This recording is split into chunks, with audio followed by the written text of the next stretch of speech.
start right and you turn it around the line. Allemande and weave that line, touching you so warm and tender. Swing that girl and you promenade that ring. Now beautiful is the dream that makes you mine. All right, here we go. Another Square Dance Callers Talking. Tonight, I've got Bob Briggs. He is in Colorado. We're going to talk about his Square Dance calling life. How are you, Bob? I'm doing really well. Man, it's a pleasure to get to talk to you. We've met a couple times at Caller Labs, and we don't cross much on the road because you are in Colorado. Where exactly in Colorado are you? We're about 15 miles south of central Denver, which means we're still in the Metroplex. Okay, very nice. And so you're a Square Dance caller. When did you start dancing? How about that? I started dancing in 1974. Now, was that a family thing, or how'd you get into it? Well, as the story goes, I was living in a house with a bunch of guys after the summer I graduated from college. And one night, one of the ladies was visiting one of the other roommates, and she left and she said, "Oh, by the way, we're dancing on the plaza on Friday night. Why don't you join us?" Okay. Well, I was sort of sick of all the social things that were that I had been participating in, and I wanted something different. And I thought, "Oh, okay, I'll go over." And so Friday night, I went over and I sat on the wall. Social Science Building has this little plaza with a brick wall around the edges of it, and I watched the college students predominantly square dance, and I was fascinated.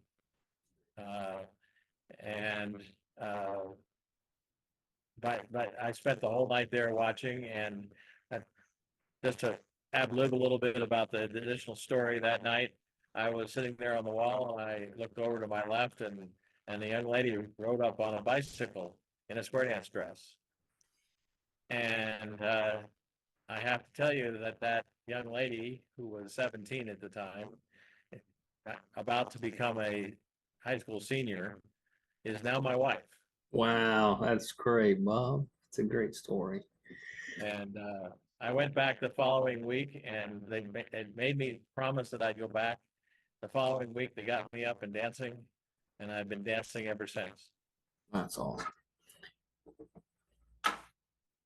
Now, does your wife dance also? Was she dancing then or no? She was the daughter of a caller.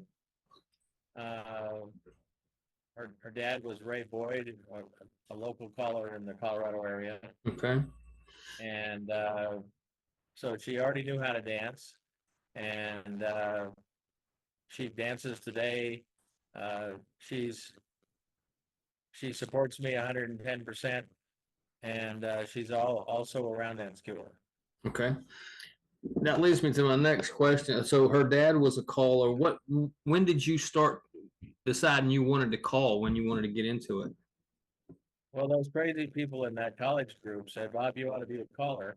And in 1975, they took me off campus to an apartment, put me at the end of the hall, and said, "Here, read this and call it." Nice. Okay. And about 2 weeks later, I did my first singing call, which was "Blowing in the Wind." Blowing in the Wind. Okay. And as I tell people, thank goodness they didn't tell me how bad I was. But apparently they thought I had potential, and Nice. kept going from there. And I called for. I kept calling for the college group for a long time.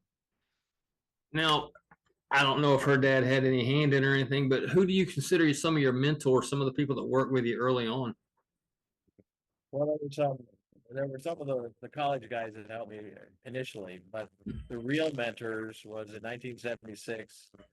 I went to Frank Lane's Dance Ranch. Okay, I've heard of that. College school with Frank Lane, Von Parrish, and Earl Johnston, and I would consider them the key mentors at the beginning. Nice. Okay.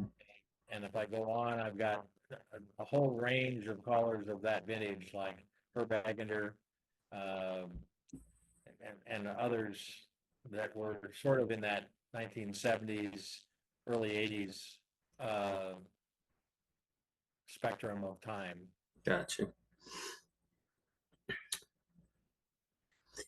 So you jump right into your first singing call. When do you think you started doing your own dances and things like that? Um, I probably would not say I did my own dances until um, in '79. Mhm. I got married in '78, and in '79 we moved to Pennsylvania. Okay.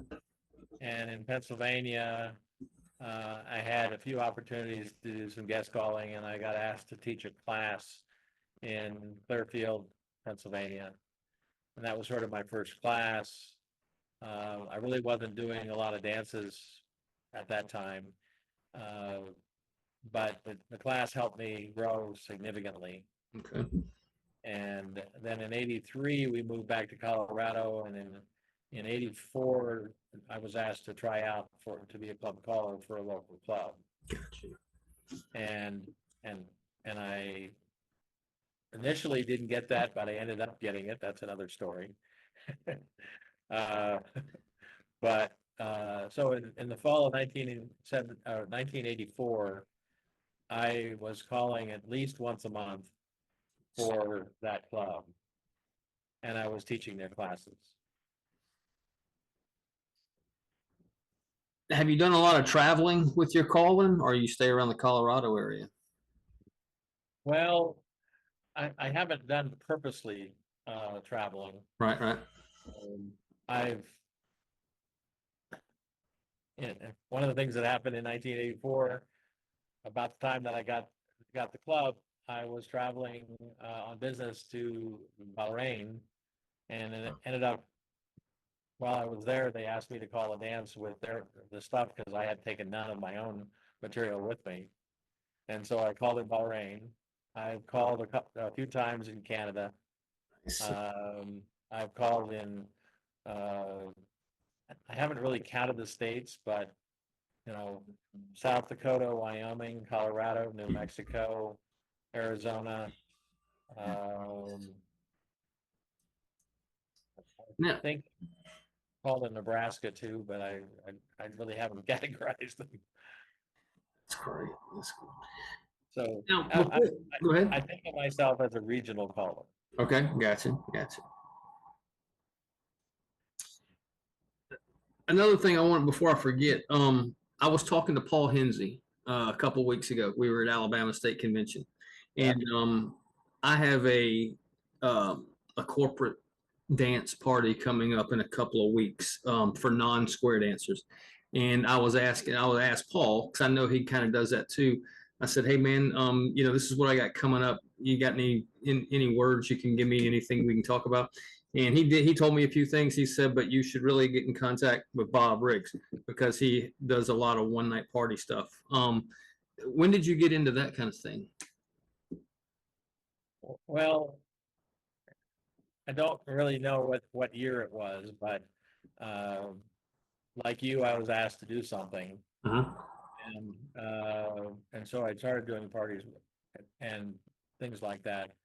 But one of the people that I was associated with, or sort of two events. I was associated with Cal Campbell. I don't know whether you're familiar with I've Calvin Campbell. heard the name. I've never met the person. No. Well, he's passed on now, but he was instrumental in the development of the community dance program list that we have at Caller Lab. He sort of took me under his wing. Probably the beginning of it was the late '80s. In '89, he invited me to the annual week-long dance camp that the Lloyd Shaw Foundation sponsors. And he said, we want you to come up and teach some round dancing. I said, but Cal, I'm a square dance caller. And he said, no, but you know all this stuff about round dancing, you can do it. And so we went up and I got affiliated with the Lloyd Shaw Foundation. And the Lloyd Shaw Foundation, the likes of Don Armstrong and Bill Litchman and those folks were instrumental in, shall we say, broadening my perspective beyond contemporary square dancing to include traditional square dancing and contra dancing, as well as round dancing. Gotcha. So I've done a little bit of all of that. What that really means when it comes to the party dances is that I incorporate a lot more than just squares in my parties. Gotcha. We were talking about the Zoom meeting I'm having later this evening is with a gentleman that wants to pick my brain about doing party dances. Gotcha. Okay. So what what I do is, I had one last Saturday night for a community that holds their annual association meeting, and I call annually on the Saturday before Labor Day for the last 11 years. Okay. And I do party dances for the kind of dances I do cover everything from K through 12 sessions, youth camps, church groups, Christmas parties, you name it, I've probably done it. Wow. And Outstanding. the largest group I ever did was 1,700 kids. Oh gosh, when was that? Oh, about 5 years ago, I got invited by a church group that has a, a, a summer session in the mountains here in Colorado. And it was an unfortunate evening because it was periodically raining and it was dark and I couldn't actually see all these youngsters that I was calling to. And it was really a short thing. But I've called for groups that size. I've called for teeny tiny groups, basically everything. Wow. And I do a mixture of squares. Most of my material I use is what I call genderless. Okay. I don't carry the complexity to defining men and women in a square. It's Okay. at most I do lefties and righties. Gotcha. Okay. And so I would love to talk to you about that sometime also. We don't have the time tonight Yeah. because you do have another thing in a little while. But man, that's, the reason I was a little intimidated at first, because I've done a few one night parties, but it's been your groups of 30, 40, 50, I think was the biggest I did. And this one that I've got coming up is they're estimating about 180. Now, of that 180, are they all going to dance? Probably not. Probably get 150. And so I was just thought, and they're adults. And I thought, how do I wrangle 150 people? And so that was why I started talking to Paul. And but I'd love to talk to you sometime, not on here, about that. But yeah, and that's good stuff. I would be delighted to sort of go down that path, and I'm in the mode of helping anyone who wants to learn how to do that because there are not enough of us that do certain target groups. And so we can move on for now, but let's schedule a time and Absolutely, love talk to. That'd be awesome. So back to just the regular square dance calling. Do you like, and it's kind of all over the board with people I've talked to, are you more choreography focused, or do you like singing calls? I would say that I am I'm not a great singer. My audiences tell me I have a really great voice. I enjoy Personally, I enjoy watching people have a good time, regardless of whether it's patter or singing call. It's Gotcha. all about having a good time, enjoying themselves, interacting to the music, Mhm. interacting to the choreography, interacting with their friends and their associated dancers. That's the real thing that motivates me more than anything else. Um, I have two groups that are SSD groups. I have a group that's extended application plus to Okay. the extreme, and I have we refer to it as DVD, but it's really just extended application. Okay. And I have an A2 group, and the one I have the most fun with is the extended application plus, Nice. Okay. because I'd like to see people dance from all the places they can possibly dance and enjoy and be challenged a little bit, and but yet flow smoothly and dance, really Exactly. dance through the choreography. Speaking of that, what level do you dance to, and what level do you call to? Um, I basically dance to advanced. Okay. I'm not really, I don't have the time, and I'm not terribly interested in actually dancing challenge. Gotcha. Okay. I try to keep up with the understanding of the formations and the basic framework and movement of the in Okay. challenge, but I'm not aspiring to that. Okay. Agreed. I agree. I would like to get into some advanced stuff. I just have not yet had the opportunity. But yeah, C seems like so far away. I can't imagine getting there. Um, what's some of your favorite singing calls? Oh, well, the one that pops in my mind is Amarillo by Morning. George Strait. Okay. Uh, One of the old singing calls that I like to do if I can get the people to dance the choreography is "Don't It Make You Want to Go Home," the original choreography. Okay. Um, I, I pick and choose stuff pretty much out of all the genres, and people would tell you that I have a lot of love songs, Okay. and so there's a list of those. Gotcha. Well, now as far as square dance, we got that. If you're not listening to square dance music, what kind of music might you be listening to? Oh, it's probably mostly on the country spectrum, Okay. and more classic country than contemporary. With the travel that you've done in the past and just in general with us going to caller labs and things like that, are there any venues that stick out to you, whether it be a dance floor or the hall itself? Anything that you want to tell us about? Well, I can't say there's a lot of them that stick out. There's some Okay. really nice halls around the country, and um, in the non-square dance world, there's some very unique places. Mhm. In the square dance world, they're halls, and some of them are hard to sound, and some of them have reasonable sound. Yeah. I'm a little bit of a renegade in the sound category of things. I'm a Okay. Bose user, and uh, and I like really quality sound that covers the top and the bottom of the frequency range. Gotcha. Um, Okay. the problem with a lot of the column speakers from the past, and I used to be a Yak user. Okay. I still own one, but I haven't used it for a very long time. So you have the Bose powered speaker. Okay. Yeah, I use Bose virtually for everything. Its challenge is that it doesn't drive deep enough in big halls. And in that case, I use some JBL powered speakers. Okay.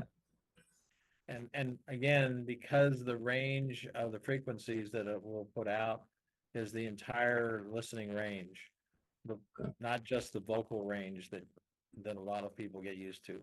So sometimes people have trouble calling to a Bose because they're not used to having the very highs and the very lows. Okay.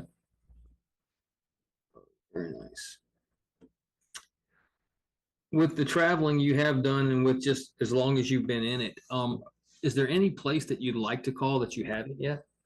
Whether it be another country or a place, state, or anything like that? Well, I haven't actually been there, but I'd like to call in Lolo. I visited the hall at Fun Valley, which is no longer a dance Mhm. location. They have an absolutely gorgeous hall. I have called at the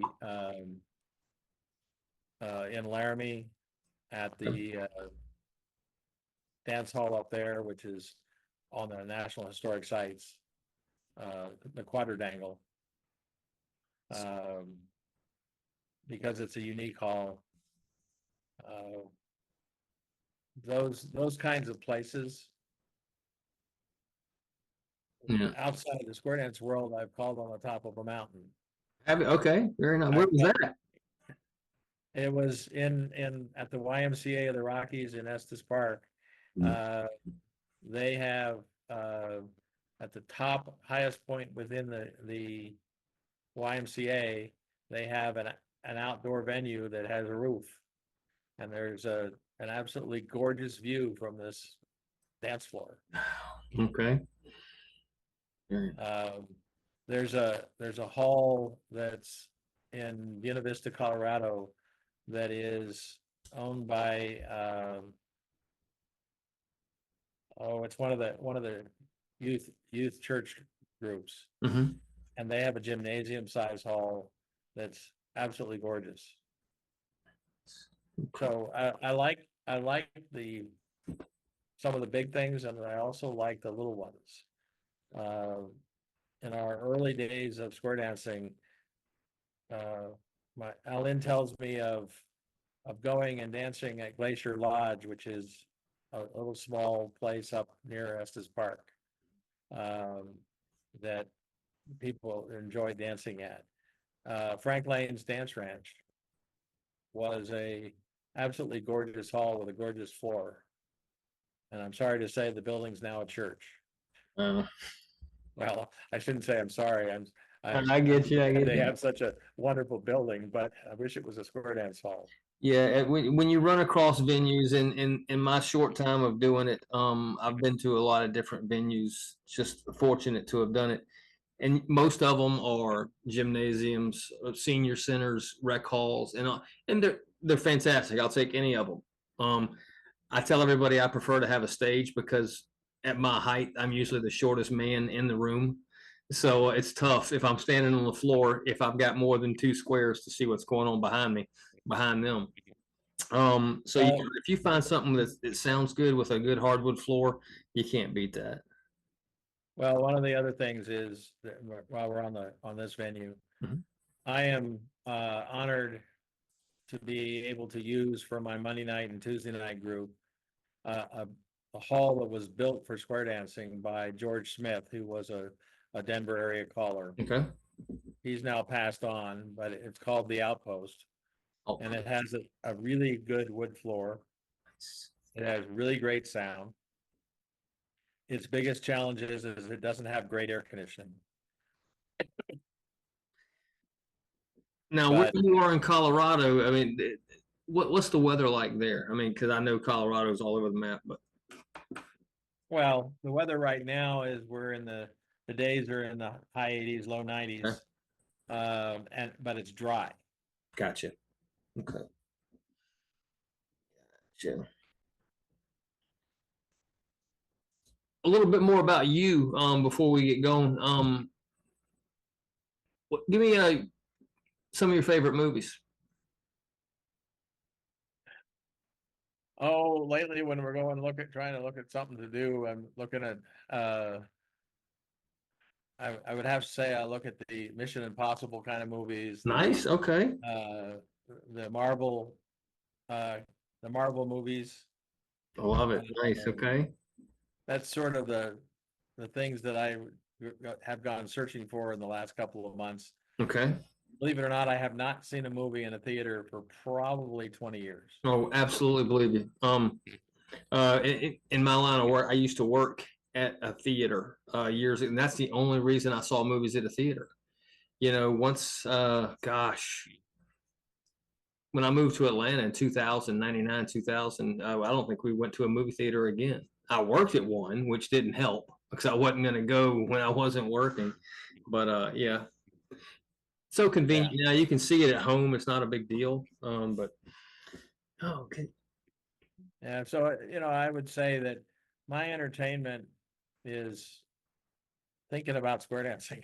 Okay, I got you. I got you. And just in general, how often now you said you have a Monday and Tuesday night group. How often do you call during the week? For the last probably 5 years, it's probably average of four nights a week. Okay. Okay. The And reason I asked that is because I was wondering how often do you do choreography daily or just when you're getting ready for something? um, I'm a little bit different. My choreography heavily extemporaneous. Okay. So I will, when I'm planning a dance, to me is planning sort of featured calls for tips. Gotcha. Okay. And then I will effectively focus a tip on, something like, let's play with scoot back, or let's play with X, or Gotcha. let's do left-handed stuff. Okay. Okay. And so, and if you say doing choreography, since I was first started calling, doing choreography meant that I was working things in my head. Okay. And when I was working full time, I would park as far as I could from the front door of the office building. And I would leave the car saying, I am in a across the street box. What am I going to do? Nice. Okay. I got you. Very good. And I would work myself through all the possibilities of what could be called from a given formation and arrangement. Okay. And I think that's made me a much better caller, because somebody says, well, what can you do? You're in a half sashayed box. What can you do? Well, I can name off, 8 to 10 things Right. right off the top of my head that are related to that. Very nice.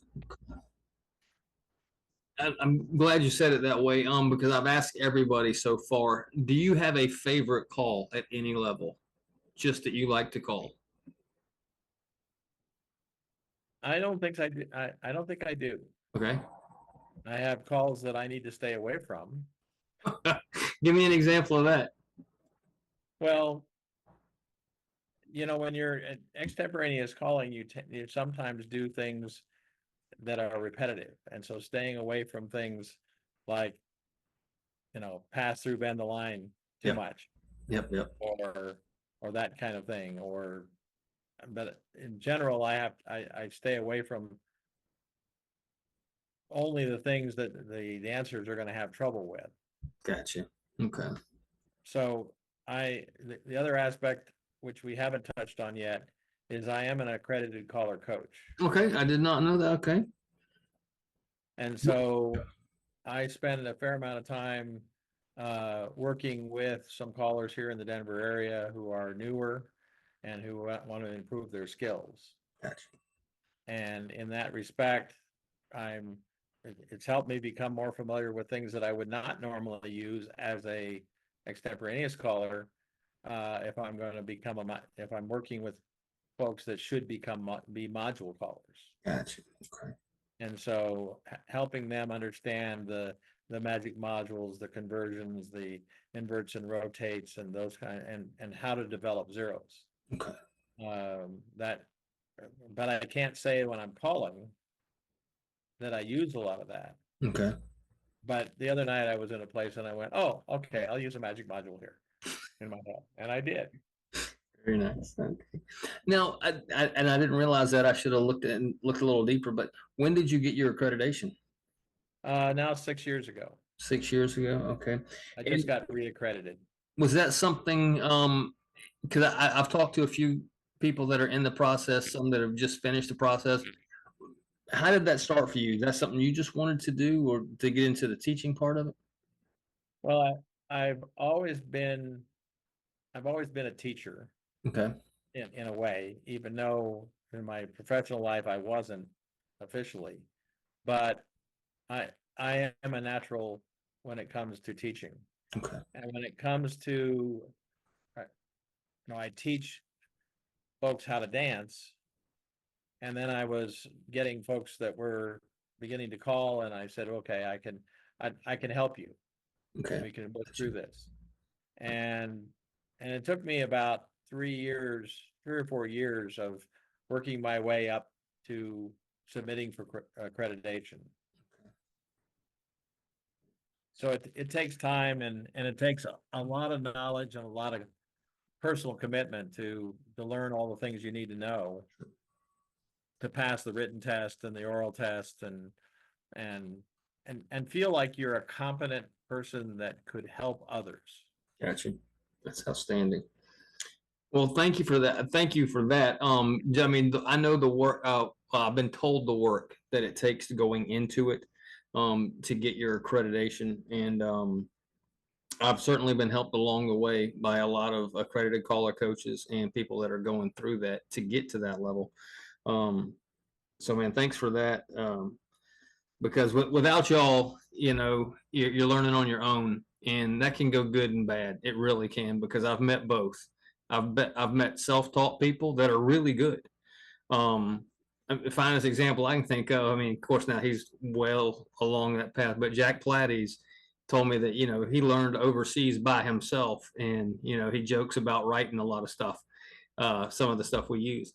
But, I can't imagine if I had no mentors or no coaches to this point where I would be. I don't think I'd still be doing it, because it was frustrating starting out for me, the choreography side of it. I could do I could karaoke the singing calls for you all day, use the same pattern that's on the record. Um, but when I got to the, hey, you got to do choreography part of it, the caller coaches are the really ones that changed things for me. Um, so thanks for the work you've done with that. Do you have any schools that you do regular or anything like that, or have you done any? Um, they're sort of, I've been working with Bear Miller, Okay. and Ken Ratusi on the Rocky Mountain Gold Caller School. We were Okay. supposed to have one, basically last week, but it got canceled due to lack of attendees. Gotcha. We're planning one next May. And I've did it several years ago with Bear. I've helped Tony with the GSI school, Okay. Yep. and I helped Jerry Junk with the school that he ran in Laramie. And right now in the Denver area, we've got a group of newer callers who've set up a second and fourth Sunday caller practice sessions, Very and I nice. go Okay. mentor them. Okay. Yeah, I've had several occasions to talk to Bear, and I'd love to do a school with him, and just have a week of him talking to me about that. So, I would, when y'all get this next one planned, and I've never been to Colorado, so I'd love to come up for something like that. Cool. Ken We'd love Ratusi, to I've have been you. to several Ken Ratusi schools. Finally went to his Northeast a couple years ago. Phenomenal the way that's set up. But so that's outstanding.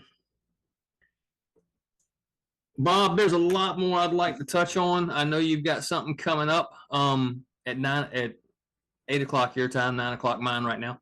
I think, I don't know what the math is, but we've been going about 40 minutes, so I won't keep you much longer. I know you got to do that. As far as the caller coaching, and I didn't even know we were going to get into that, and that's fantastic. Do you have any advice for callers, whether it be somebody that's thinking about doing it, somebody who's been doing it for 2 years, or somebody who's been doing it for 20 years? Any kind of advice? Well, based on the folks that I've been working with here, there is so much to learn how to call, that you sort of have to narrow it down and figure out early on what is the method you're going to use for calling. Is it going to be what they refer to as site calling, or is it going to be module calling, or is it going to be reading? I discourage reading. I think where new callers should start off is with modules. They should understand the setup and the zeros and the get outs, and they should begin building those and understanding. But before you can even do that, as a dancer, you need to think about, okay, if I'm standing here, where would I be if this was the call? The ones the folks that struggle with calling don't know where a call ends. Exactly. And if you don't know where a call ends, you cannot know what to do next. And so we get a lot of stop and go calling because we can't visualize where we are, the end of the next call, and what options we have for the call after that. And as I tell people, I sometimes find myself dancing and calling at the same time. And when you're doing that, you're dealing with the one you're dancing, the one you just called that you're about to dance, Right. and the one you're going to do after that. And it's easier as a newer caller to do that if you're using modules. Yeah. You can in your head you can say, okay, I'm going to use this module and work your way through that. And then the other aspect of it is do that very simplistically and work on your delivery, because your delivery is absolutely critical. Because there's the timing, there's the words you use to help or don't use, as the case may be. And if you do that, then, you know, I tell people, you know, do a 4 ladies chain and a roll away, and call it with good timing and good delivery, and the dancers will think you're great. Yep. You don't have to call difficult choreography. That's great. That really is. Timing, huge part of it. You can see it, stop and go, and the way you deliver it. And I've seen it when I go to Caller Lab, is when I really get to see the upper level callers when they do dances at night. And you know, they're calling the same things I do, but I know it just sounds so much better because of the timing, because of the delivery, because of the words. Again, Bob, I would, if you and Bear get that thing put together in Colorado, I'd love to come out there and take a school with you and see how y'all do it out there. That'd be great. I'll let you go for tonight. I want to thank you for doing this for me tonight. We don't get to talk very often. I guess probably the next time we see each other will probably be Color Lab in South. Are you going to South Carolina? Yeah. Okay. Well, that's probably going to be it in a few months from now. But I want to thank you for being on, Bob. Anything else you want to throw in there? Well, I would say that if people want to get a hold of me, probably the easiest way is through my website, which is squaredanceetc.com. Square Et dance, cetera, etc. spelled, Okay. et cetera, spelled as ETC. ETC. And it gives you a little good perspective of what I do and how I do it. And I'm also president of the Lloyd Shaw Foundation at the moment. So I'm involved in a bunch of things. I'm on the board, the Color Lab board, until next April. Okay. And then I'm moving on to other things. Okay. And as people say, Bob, don't you have any time to do anything else? And I'm going, no, I'm doing what I want to do. And what I want to do is make sure that square dancing grows and people enjoy it. And that is what I do. Awesome. That's what both my wife and I do. And I'm sitting here, you know, on Monday we're leaving, next Monday we're leaving for a 20-day trip in Europe, which has nothing to do with square dancing. Gosh, For the first time in more than 30 years. okay. Well, Bob, I appreciate it. I'll contact you in probably a week or so. I would love to sit down and talk with you just about some of the one night stuff and kind of see what your thoughts are on that. I appreciate it, Bob. It's been a pleasure. Get on to your next thing, man. This will come out Friday, so I'll talk to you again soon. All right. Thank you very much. All right, Bob. You have a good night, buddy. We'll see you. Good night. All right. Bye-bye. Side space, grand